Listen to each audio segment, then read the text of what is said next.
All right. Well, good morning, Brooklyn, Eiley, Paris, and Gus. Miss you guys. I have a whole day off today, so decided to start reading this morning. And I don't know, maybe I'll even finish the book today. 63% done, so let's go. Chapter 15. The days had folded one into another and mixed, so that after 2 or 3 weeks he knew only time had passed in days, because he made a mark for each day in stone near the door to his shelter. Real time he measured in events.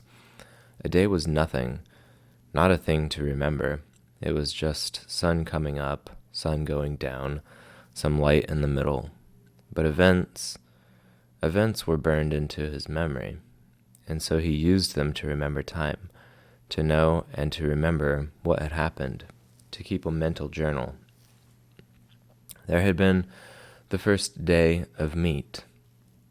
That had been a day that had started like the rest. Up after the sun, clean the camp, and make sure there is enough wood for another night. But it was a long time of eating fish and looking for berries, and he craved more food, heavier food, deeper food. What do you guys think he's going to catch or kill as his next big food? It'll be like a moose or a deer or something. He craved meat. He thought in the night now of meat, thought of his mother's cooking, a roast, or dreamed of turkey, and one night he awakened before he had put wood on the fire with his mouth, making saliva and the taste of pork chops in his mouth. So real, and all a dream, but it left him intent on getting meat. He had been working farther and farther out for wood, sometimes now going nearly a quarter of a mile away from camp for wood, and he saw many small animals. Squirrels were everywhere, small red ones that chattered at him and seemed to swear and jumped from limb to limb. There were also many rabbits, large gray ones with a mix of reddish fur, smaller fast gray ones that he saw only at dawn. The larger ones sometimes sat until he was quite close, then bounded and jerked 2 or 3 steps before freezing again. He thought if he worked at it and practiced, he might hit one of the larger rabbits with an arrow or a spear, never the small ones or the squirrels. They were too fast and small. Then there were the fool birds. They exasperated him to the point, that's a big word, exasperated? I'm going to have to look that one up and let you guys know at the end. They exasperated him to the point where they were close to driving him insane. The birds were everywhere, 5 and 6 in a flock, and their camouflage was so perfect that it was possible for Brian to sit and rest leaning against a tree, with one of them standing right in front of him in a willow clump 2 feet away, hidden only to explode into deafening flight just when Brian least expected it. He just couldn't see them, couldn't figure out how to locate them before they flew, because they stood so perfectly still and blended in so perfectly well. And what made it worse was that they were so dumb, or seemed to be so dumb, that it was almost insulting the way they had kept hidden from him. Nor could he get used to the way they exploded up when they flew. It seemed like every time he went for wood, which was every morning, he spent the whole time jumping and jerking in fright as he walked. On one memorable morning, he had actually reached for a piece of wood that he thought to be a pitchy stump at the base of a dead birch, his fingers close to touching it, only to have it blow up in his face.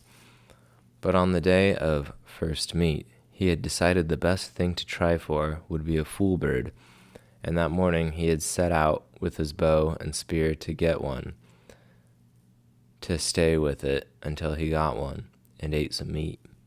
Not to get wood, not to find berries, but to get a bird and eat some meat. At first, the hunt had not gone well. He saw plenty of birds, working up along the shore of the lake to the end, then down the other side, but he only saw them after they flew. He had to find a way to see them first, see them and get close enough to either shoot them with his bow or use the spear. He could not find a way to see them. When he had gone halfway around the lake and had jumped up 20 or so birds, he finally gave up and sat at the base of the tree. He had to work this out, see what he was doing wrong. There were birds, and he had eyes. He just had to bring the two together. Looking wrong, he thought, I am looking wrong. More than that, I am being wrong somehow. I am doing it the wrong way. Fine. Sarcasm came into his thoughts. I know that, thank you. I know I'm doing it wrong. But what is right? The morning sun had cooked him until it seemed his brain was frying, sitting by the tree, but nothing came until he got up and started to walk again, and hadn't gone 2 steps when a bird got up. It had been there all the time, while he was thinking about how to see them, right next to him, right there. He almost screamed. But this time, when the bird flew, something caught his eye, and it was the secret key. The bird cut down toward the lake, then, seeing it couldn't land in the water, turned and flew back up the hill into the trees. When it turned, curving through the trees, the sun had caught it, and Brian, for an instant, saw it as a shape pointed in front, back from the head, in a streamlined bullet shape to the fat body. Kind of like a pear, he had thought, with a point on one end and a fat little body, a flying pear. Man, it sounds like a quail to me. I don't know about you guys, but it sure sounds like a quail. And that had been the secret. He had been looking for feathers, for the color of the bird, for a bird sitting there. He had to look for the outline instead, had to see the shape instead of the feathers or color, had to train his eyes to see the shape. It was like turning on a television. Suddenly, he could see things he never saw before. In just 2 moments, it seemed. He saw 3 birds before they flew, saw them sitting, and got close to one of them, moving slowly, got close enough to try a shot with his bow. He had missed that time, and had missed many more, but he saw them. He saw the little fat shapes with the pointed heads sitting in the brush all over the place. Time and again he drew, held, and let arrows fly, but he still had no feathers on the arrows, and they were little more than sticks that flopped out of the bow, sometimes going sideways. Even when a bird was 7 or 8 feet away, the arrow would turn without feathers to stabilize it and hit brush or a twig. After a time he gave up with the bow. It had worked all right for the fish, but they had come right to the end of the arrow. But it wasn't good for any kind of distance. At least, not the way it was now. But he had carried his fish spear, the original one with the 2 prongs, and he moved the bow to his left and carried the spear in his right. He tried throwing the spear, but he was not good enough and not fast enough. The birds could fly amazingly fast, get up fast. But in the end, he found that if he saw the bird sitting and moved sideways toward it, not directly toward it, but at an angle, back and forth, he could get close enough to put the spear point out ahead, almost to the bird, and thrust, lunge with it. He came close twice, and then, down along the lake not far from the beaver house, he got his first meat. The bird had sat, and he had lunged, and the 2 points took the bird back down into the ground and killed it almost instantly. It had fluttered a bit, and Brian had grabbed it and held it in both hands until he was sure it was dead. Then he picked up the spear and the bow and trotted back around the lake to his shelter, where the fire had burned down to glowing coals. He sat looking at the bird, wondering what to do. With the fish, He had just cooked them whole, left everything in, and picked the meat off. This was different. He would have to clean it. It had always been so simple at home. He would go to the store and get a chicken, and it was all cleaned and neat, no feathers or insides, and his mother would bake it in the oven, and he would eat it. His mother, from the time before, would bake it. Now he had the bird, but he had never cleaned one, never taken the insides out or gotten rid of the feathers, and he didn't know where to start. But he wanted the meat, had to have the meat, and that drove him. In the end, the feathers came off easily. He tried to pluck them out of the skin, but the skin was so fragile that it pulled off as well. So he just pulled the skin off of the bird, like peeling an orange, he thought, sort of. Except that when the skin was gone, the insides fell out, the back end. He was immediately caught in a cloud of raw odor, a kind of steamy dung odor that came up from the greasy coil of insides that fell from the bird, and he nearly threw up. But there was something else to the smell as well, some kind of richness that went up with his hunger and that overcame the sick smell. He quickly cut off the neck with his hatchet, cut the feet off the same way, and in his hand he held something like a small chicken, with a dark, fat, thick breast and small legs. He set it up on some sticks on the shelter wall and took the feathers and insides down to the water to his fish pond. The fish would eat them, or would eat what they could, and the feeding action would bring more fish. On second thought, he took out the wing and tail feathers, which were stiff and long and pretty, banded and speckled in browns and grays and light reds. There might be some use for them, he thought. Maybe work them into the arrows somehow. The rest he threw in the water, saw the small round fish began tearing at it. Small round fish, what does that sound like, Brooklyn? Or Paris or Eiley or Gus? Sounds like perch to me, maybe bluegill, or although I don't think bluegill would live up there, so maybe perch or crappie or something.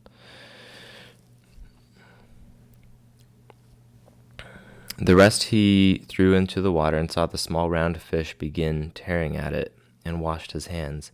Back at the shelter, the flies were on the meat, and he brushed them off. It was amazing how fast they came.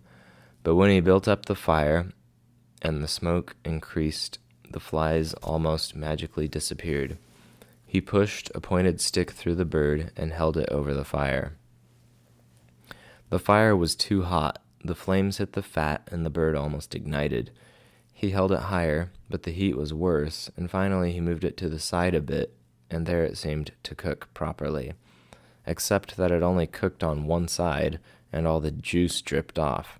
He had to rotate it slowly, and that was hard to do with his hands, so he found a forked stick and stuck it in the sand to put his cooking stick in. He turned it, and in this way he found a proper method to cook the bird. In minutes, the outside was cooked, and the odor that came up was almost the same as the odor when his mother baked chickens in the oven. And he didn't think he could stand it, but when he tried to pull a piece of the breast meat off, the meat was still raw inside. Patience, he thought. So much of this was patience, waiting and thinking and doing things right. So much of all living was patience and thinking. He settled back, turning the bird slowly, letting the juices go back into the meat, letting it cook and smell and cook and smell. And there came a time when it didn't matter if the meat was done or not. It was black on the outside and hard and hot, and he would eat it. He tore a piece from the breast, a sliver of meat, and put it in his mouth and chewed carefully. Chewed as slowly and carefully as he could to get all the taste, and he thought, never in all the food, all the hamburgers and malts, all the fries or meals at home, never in all the candy or pies or cakes, never in all the roasts or steaks or pizzas, Never in all the submarine sandwiches, never, never, never had he tasted anything as fine as that first bite. First meat. I was, as he was talking about how he got so sick of eating fish every day, I believe him. I think that you would get sick of eating fish every day, but for some reason it reminded me of when the Israelites were wandering in the desert for 40 years, and God gave them manna, and at first they loved it, right? It was really good manna, whatever manna was. Maybe they made banana bread out of it, banana sandwiches, I don't know. That was a joke. But then they got sick of it after a while, and they complained to God, and then God sent quail, right? Which is probably what Brian was eating here. Tons and tons of quail, and pretty soon they got sick of that. So it's interesting how we like variety so much. I know you guys are still young, and you guys love just pasta and stuff like that, but even then, like, you get sick of that. So just interesting how we're created to like and crave variety. Our bodies don't just want one thing, which is good. It'd be boring if we only wanted one thing, right?